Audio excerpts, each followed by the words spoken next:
এবারটা যদি আমরা সবাই মিলে কোথাও ঘুরে আসি, মানে পিকনিকে যাই আর কি। বাহ, ভালো কথা। আমরাও তো কতদিন হয়ে গেল কোথাও ঘুরতে যাই না। ভালোই হয়েছে এবার তোরা এসেছি।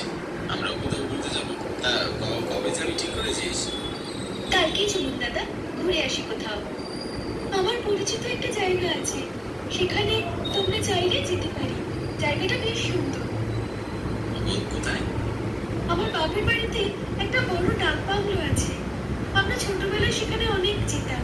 ডাক বাংলোয় আগে ইংরেজরা থাকতো, এরপর তারা চলে যাওয়ায় সেই বাড়ি ফাঁকাই পড়ে থাকে। ভাই বোনেরা মিলে সেখানে পিকনিক করতাম।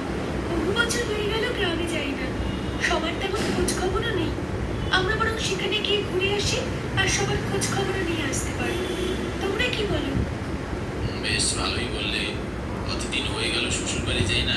এই ফাঁকে জামাই আদরটাও হয়ে যাবে। হ্যাঁ, আমরা তাহলে প্রথমে সেই বাড়িতে গিয়ে পিকনিক সেরে তারপর তোমার বাড়ি ঘুরতে যাব। তাহলে তো একদিন দেরি করে যেতে হয়, কারণ তাদের তো একটা খবর দিতে হবে। আগামীকাল যাওয়া সম্ভব নয়।